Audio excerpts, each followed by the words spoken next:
ஸ்டாலின் ஐயா, நீங்க 5,000 ரூபாய் குடுங்க, 10,000 ரூபாய் குடுங்க, 20,000 ரூபாய் குடுங்க, இல்ல 1,00,000 கூட குடுங்க. வாங்கிக்கிட்டு நாங்க டிவி கேக்கு தான் போடுவோம். விஜய்க்கு தான் போடுவோம். விஜய்க்கு தான் போடுவோம். ஏன் அப்படி சொல்றேன்னு கேள்வியில்ல. எங்களுக்கு அவர புடிச்சிருக்கு. நாங்க அடுத்து புதுசா அரசியல் மாற்றத்தை எதிர்பார்க்குறோம்.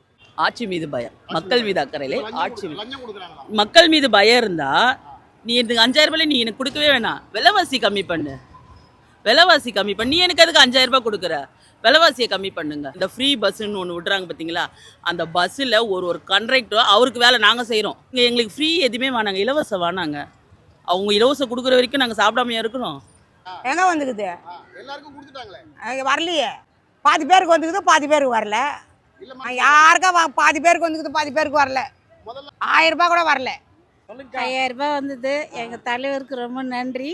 நாங்கள்லாம் எல்லாரும் சந்தோஷப்படுறோம். கவர்மெண்ட்ல போட்ட 5,000 வந்துருச்சாக்கா? வந்துருச்சுங்க. எவ்வளவு ஹாப்பியா இருக்குது? சந்தோஷமா தான் இருக்கு. ரொம்ப சந்தோஷமா இருக்கு. கண்டிப்பா. மீண்டும் திமுக ஓட்டு போடுவீங்களா? அவருக்கு தான் போடுவேன். அவருக்கு தான் போடுவீங்க? நான் போட்டதுல எனக்கு எப்போ ஓட்ட ஆரம்பிச்சாங்களோ அதுல இருந்து அவருக்கு தான் போடுவேன். 18 இருந்து அவருக்கு தான் போட்டுட்டு இருக்கீங்க. சரி, ஓகே. இந்த 5,000 கொடுத்தனால ஓட்டு போடுறீங்களா இல்ல நான் எப்பவுமே அவருக்கு தான் போடுவேன். உங்களுக்கு வந்துருச்சுங்களா? வந்துருச்சுங்க சார். இதை எப்படி பாக்குறீங்க நீங்க? அவர் எலெக்ஷன் அப்போ கொடுத்தா அது தப்பாக போயிடுன்றதுக்காக முன்னாடி போட்டாருன்றது ஒரு இதுவு. இந்த 2,000 ரூபாய் தான் எக்ஸ்ட்ரா போட்டாருன்னு தான் எங்களுக்கே ஒரு டவுட்டு. இவ்வளோ வருஷமாக இது கொடைக்காலம் கிடையாத நம்மளுக்கு இருந்துச்சு. இப்போ மட்டும் எதுக்கு போட்டார் அது 2,000 ரூபாய் எக்ஸ்ட்ரா? அதுதான் ஒரு 3,000 ரூபாய் போட்டு விட்டுட்டு இருந்தால் ரீசன் ஓகே, இது கரெக்டாக இருக்குண்ணா. எக்ஸ்ட்ரா இப்போ 2,000 ரூபாய் அவர் ஓட்டுக்கு லஞ்சம் கொடுத்தாரா இல்லை எங்களுக்கு யூஸ்ஃபுல்லாக கொடுத்தாரான்னு எங்களுக்கே புரிஞ்சுக்க முடியல. இந்த மாதம் மட்டும் 9,000 கொடுத்துருக்காங்க, தெரியும்ல? அது பொங்கலுக்கு கொடுத்தாங்க வச்சுக்கோங்க, 3,000 ரூபாய். ஆனால் போன வருஷம் பொங்கலுக்கு கொடுக்கவே இல்லை, அவங்க கொடுக்கவே இல்லை. அப்போ எதுக்கு போன வருஷம் கொடுக்காம இந்த வருஷம் மட்டும் கொடுத்தீங்க? நீங்களே கொடுத்து நீங்களே எங்களை விலைக்கு வாங்குறீங்க. மீண்டும் இவருடைய ஆட்சி அமையணுமா? அது மக்கள் கையில் இருக்குது, ஒருத்தர் கையில் இல்லைங்க. எல்லாருக்கும் ஒரே முடிவாக தான் இருக்காங்க. நீங்கள் சொல்லுங்கள், வேணுமானமா? அது நம்ம கையில் இல்லை. இல்லைம்மா, உங்களுடைய ஆதரவு, உங்களுடைய விருப்பம்? என்னோட விருப்பம் நல்ல ஒரு கட்சி வரணும். இந்த மாதிரி இந்த ஃப்ரீ பஸ்ஸு அது இதெல்லாம் எடுத்துகிட்டு ஒரு ரீசன் எல்லாத்துலேயும் விலைவாசியை குறைச்சி நாங்கள் சம்பாரித்து நாங்கள் செய்ய போகிறோம். விலைவாசியை குறைச்சி அதுக்கேற்ற மாதிரி எங்கள் பட்ஜெட்டுக்கு ஏற்ற மாதிரி ஃபேமிலி விட்டோம். பஸ்ஸெலாம் விட்டு எல்லாருக்குமே யூஸ் ஆகல. அது நாங்கள் வேலைக்கு போகிறோன்னா நாங்கள் பஸ் பாஸ் எடுத்துகிட்டு தான் நாங்கள் போகிறோம். அதனால் எங்களுக்கெல்லாம் அது யூஸ் ஆகலை. நாங்கள் கேட்குறது இதான், 3,000 ரூபாய் கொடுத்தீங்களா? ஓகே, அது எங்கே காசு கொடுக்குறீங்கன்னு கொடுத்தீங்க. 2,000 ரூபாய் எதுக்கு எக்ஸ்ட்ரா போட்டீங்க? லஞ்சமா? அதை போன வருஷம் கொடுத்துருக்கலாம்ல. இதே வெய்ய காலம் போன வருஷம் வந்துச்சு, அதுக்கு முன்னாடி வந்துச்சு, கொரோனா வந்துச்சு. அப்போலாம் கொடுக்காத காசு இந்த வருஷம் ஏன் கொடுத்தீங்க நீங்கள்? அப்போ முன்னாடியே ஓட்டுக்காக நீங்கள் கொடுக்குறீங்க. எல்லாருக்குமே 5,000 வந்திருக்கு. எனக்கு வரவே இல்லை. அந்த 1,000ம் வரவே கிடையாது. ஏன் வரலன்னு எனக்கு தெரியாது. நான் 2 வாட்டி அப்ளை பண்ணிட்டேன். எனக்கும் என் பேரில் எதுவுமே கிடையாது. எதுக்கு வரல?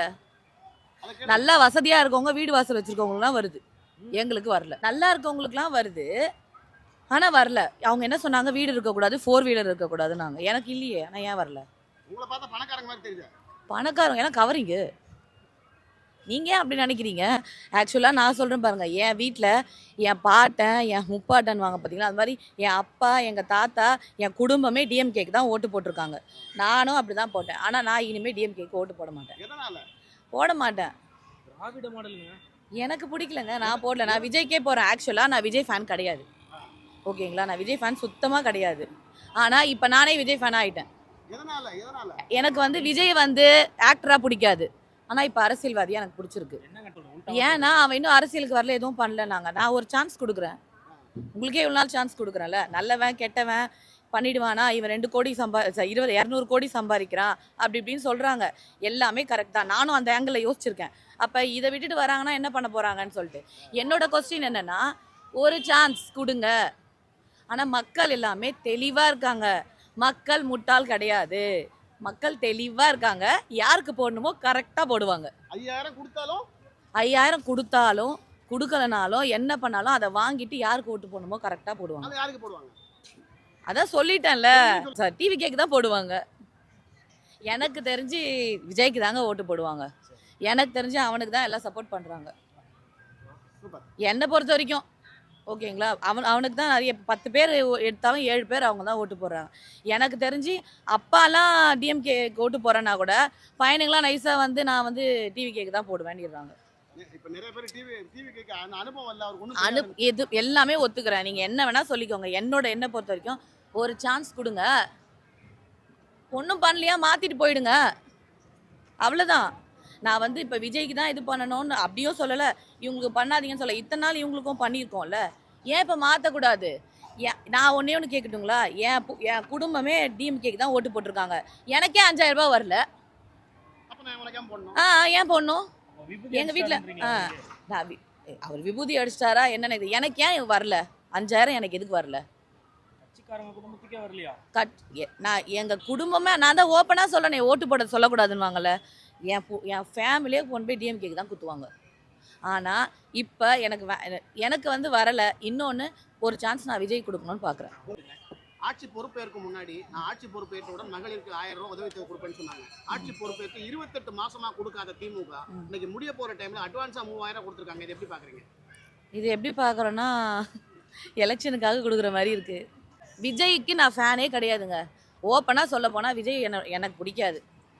இதுதான் உண்மை. பிடிக்காதுன்னா நான் அவனோட ரசிகர் கிடையாது. எனக்கு தனுஷ் தான் பிடிக்கும், ஓகேங்களா? நான் அதுக்காக அஜித் பிடிக்கும்னு சொல்ல வரல. நான் தனுஷ் ஃபேன் தான். ஆனால் விஜய்க்கு தான் நான் ஓட்டு போடுவேன்.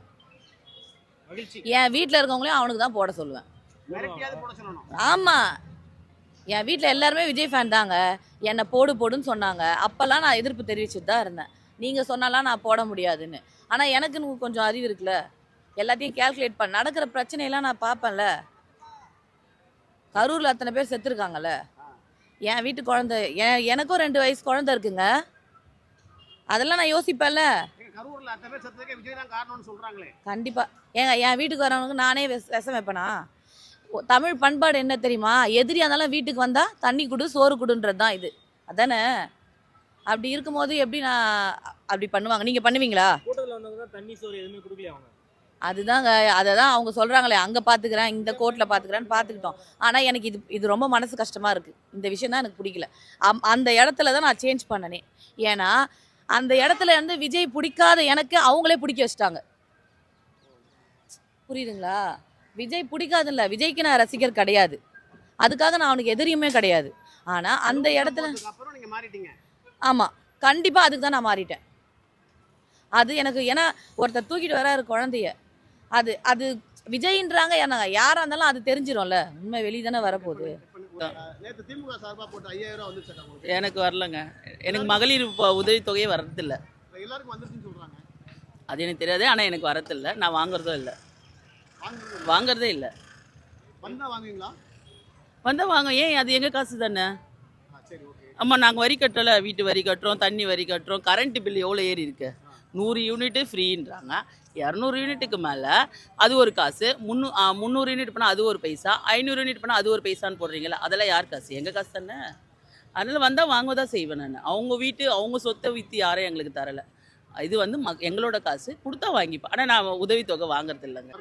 அது நான் போய் எழுத போகும்போதே உங்கள் கார்டுக்கு இல்லைன்னு சொல்லிட்டாங்க. அதனால் நான் விட்டுட்டேன். எதனால இல்ல? அது எனக்கே தெரியல. இத்தனைக்கும் நானே ரேஷன் பொருள் எல்லாமே வாங்குறேன். ஆட்சிக்கு வரும் முன்னாடி அனைத்து மகளிருக்கும் 1000 ரூபாய். அதை தான் நான் கேட்டேன், ரேஷன் கடையில் கேட்டேன். அனைத்து மகளிருக்கும் தானே இருக்குன்றீங்க. அதே அரிசி தான் நானும் வாங்குறேன். அதே 15 கிலோ அரிசி வாங்குற கார்டு தான் என் கார்டு. ஆனால் உங்களுக்கு இல்லை அப்படின்ட்டாங்க. சரி, நான் அதுக்கப்புறம் திருப்பி அதில் போகிறதுக்கு எனக்கு விருப்பம் இல்லைன்னு நான் விட்டுட்டேன். நான் இந்த மாதிரி ஆள் பார்த்து கொடுக்குறாங்களா இல்ல எப்படி? இதை எப்படி பாக்குறீங்க? எல்லாருக்கும் கொடுக்குறேன்னு சொல்லிட்டு ஃபர்ஸ்ட் நான் எழுத போகும்போது இவ்வளோன்னு ஒரு குறிப்பிட்ட இப்போ தான் சார் அவர் எல்லாருக்குமே போட ஆரம்பித்தார். ஏன்னா பயம் வந்துச்சு அவருக்கு. அதனால் இப்போ தான் போட ஆரம்பித்தார். அதனால் இப்போ 2வது போடும்போது என்னை எல்லோரும் எழுத கொடுக்க சொன்னாங்க. நான் எழுத கொடுக்கல, எனக்கு விருப்பம் இல்லை. வாய்ப்புகள் கம்மி தான். மீண்டும் வராது. சரி, ஆட்சி பொறுப்பேற்று 28 மாதமா கொடுக்காத தமிழக அரசு இன்னைக்கு ஆட்சி முடிய போற டைம்ல அட்வான்ஸா 3000. ஆமாம், மே மாதம் எலெக்ஷனில் முன்னாடியே கொடுக்குறாங்க. அதாவது வந்து மக்களை கவர்றது. மக்களை கவருது. இது மக்கள் மீது அக்கறையா இல்ல ஆட்சி மீது பயமா? ஆட்சி மீது பயம். மக்கள் மீது அக்கறையிலே ஆட்சி மீது. லஞ்சம் கொடுக்குறாங்களா? மக்கள் மீது பயம் இருந்தா நீ எனக்கு 5000 ரூபாய் நீ எனக்கு கொடுக்கவே வேணாம். விலைவாசி கம்மி பண்ணு. நீ எனக்கு அதுக்கு 5000 ரூபாய் கொடுக்குற? விலைவாசியை கம்மி பண்ணுங்க. எவ்வளோ விலை விற்க தெரியுங்களா ஒரு பொருளும்? விலைவாசியை கம்மி பண்ணுங்க. நீங்கள் விலைவாசி கம்மி பண்ணுங்கள். இந்த ஃப்ரீ பஸ்ஸுன்னு ஒன்று விட்றாங்க பார்த்தீங்களா? அந்த பஸ்ஸில் ஒரு கண்ட்ராக்டர், அவருக்கு வேலை நாங்கள் செய்கிறோம். கண்ட்ராக்டர் உக்காஞ்சிக்கிறாரு, 10 டிக்கெட்டை கையில் கொடுத்துருவாரு. வரவங்களுக்குலாம் நீங்கள் கொடுங்க டிக்கெட்டுன்றாரு. அதெல்லாம் நீங்கள் எங்களுக்கு ஃப்ரீ எதுவுமே வேணாங்க, இலவசம் வேணாங்க. அவங்க இலவசம் கொடுக்குற வரைக்கும் நாங்கள் சாப்பிடாமையா இருக்கிறோம்? சாப்பிட்டுன்னு தானே இருக்கோம். நம்ம உழைச்சா தான் நம்ம சாப்பிட முடியும். எங்களுக்கு இலவசம் விலைவாசியை கம்மி பண்ணுங்க, என்னோட இதுதான். அது ஒன்று பயந்துட்டாங்களா என்னவோ தெரியல, அதையும் நான் சொல்லுவேன். இவ்வளோ போன வருஷம் கொடுத்துருக்கலாம்ல அதே 5000 ரூபாய், அதுக்கு முந்தின வருஷம் கொடுத்துருக்கலாம்ல அதே 5000 ரூபாய். அதே கோடை தான் வந்துச்சு, அதே வெயில் தான் வந்துச்சு, அதே ஏப்ரல் வந்துச்சு, மே வந்துச்சு, மார்ச் வந்துச்சு. அது ஏன் இப்போ மட்டும் கொடுக்குறீங்க? பொங்கலும் வந்துச்சு. இந்த வாட்டி பொங்கலுக்கு 3000 ரூபான்றீங்க. அதே போன வருஷமே வந்துச்சுல, வெறும் அரிசி சக்கரை மட்டும் தானே கொடுத்தீங்க. இது அவங்க ஆட்சி தக்க வைக்கிறதுக்கோசம் மக்களை ஏமாத்துறாங்க. மக்களை நம்பாதீங்க. எனக்கு உண்மையாலுமே நான் யாராவது கேட்டாங்கன்னா நான் இதுதான் சொல்லணும் தான் இருந்தேன். மக்களை ஏமாத்துறது இது, நம்பாதீங்க. விலைவாசி கம்மி பண்ணுங்க. இந்த ஆட்சியில் இது பண்ணா அது பண்ண விலைவாசி கம்மியாயிடுச்சுப்பா. 100 ரூபாய் வாங்குற பொருள் 80 ரூபாய் 70 ரூபா வருதுன்னா அது ஓகேன்னு சொல்லலாம். 100 ரூபாய் வாங்குறப்ப 200 ரூபாய்க்கு போயிடுச்சு.